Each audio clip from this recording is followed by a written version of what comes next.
उल्फत जो इज़हार उल्फत जो इज़हार करे वेठासीं पत्थर सां प्यार करे वेठासीं उन खां वध ख़ता बि कहिड़ी चइबी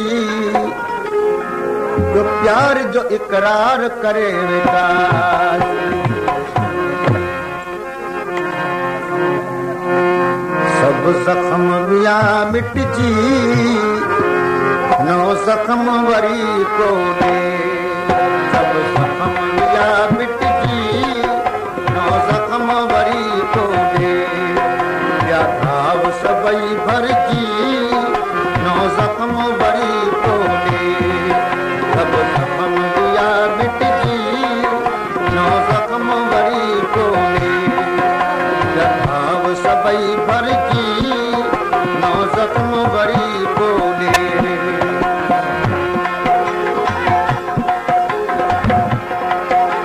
कंदा हाला शरीफ खां करीब बला गुलशेर बला अरबाब सोलंगी अली नवाज़ सोलंगी यार मोहम्मद सोलंगी ऐं बाबू सोलंगी फरमाइश कंदा कोट होत सियाल खां सिपाही नाज़िम सियाल मजनू सियाल पुलिस जमादार कबूल शोएब जो अली अकबर सियाल मोहम्मद इस्माइल सियाल अली शेर सियाल मोहम्मद सियाल अब्दुल गफ्फार सियाल लाल बुख सियाल इन दोस्तनि 50 रुपया इनाम मोकिलियो आहे दोस्तों महिरबानी करे पर्ची ते वध में वध 4 नाला हुजनि फरमाइश कंदा दरिया खान शोएब जो ऐं काइम हुनर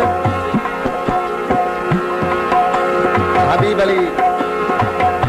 हुनर ऐं मोहम्मद हसन माची हज़ूर मुफ्ती शोएब जो ऐं देवानो सिंधी इन्हनि दोस्तनि 20 रुपया इनाम मोकिलियो आहे सुबुह शाम सनम तुंहिंजे यादनि में बिनो अखड़ियूं जाल बगे तो जी तीअं ते रुनो अखड़ियूं से याद वयूं भुलिजी नओ ज़ख़्म वरी कोन्हे से याद वयूं भुलिजी नओ ज़ख़्म वरी कोन्हे सब ज़ख़्म विया मिटजी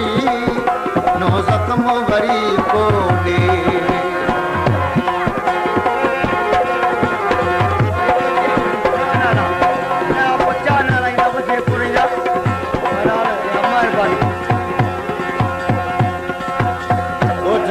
राहू जे खां फरमाइश कंदा दिलशेर राहू जो असगर राहू जो इब्राहिम राहू जो गुल राहू जो ऐं कालिया राहू जो गुलामगंज राहू जो मोहम्मद रहीम राहू जो मोहम्मद साले राहू जो केॾा पे घसी सपना रात में जो ॾिठा ते से सपना ॾिसी सुडकी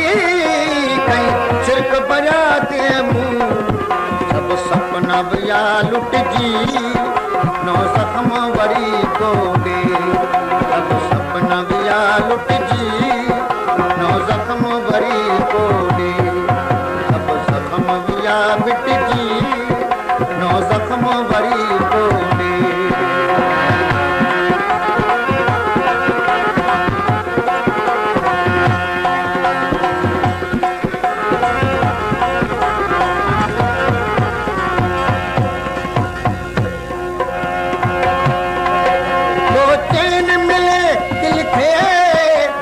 ज़ख़्म खुदारा दे दर्द तो बारा दे का तड़प प्यारा दे आ तड़प वही घटजी नओ ज़ख़्म वरी कोन्हे सब ज़ख़्म विया मिटजी नओ ज़ख़्म वरी कोन्हे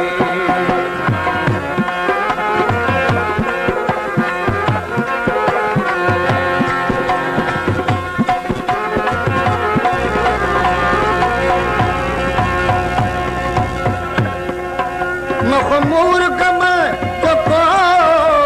एहसास रहो नावीर तो दर्द अलम मुसाबत रास रहो नावीर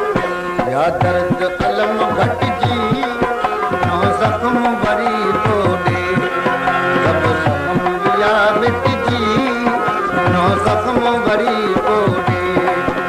यथाव सबई भरजी नो जख्म वरी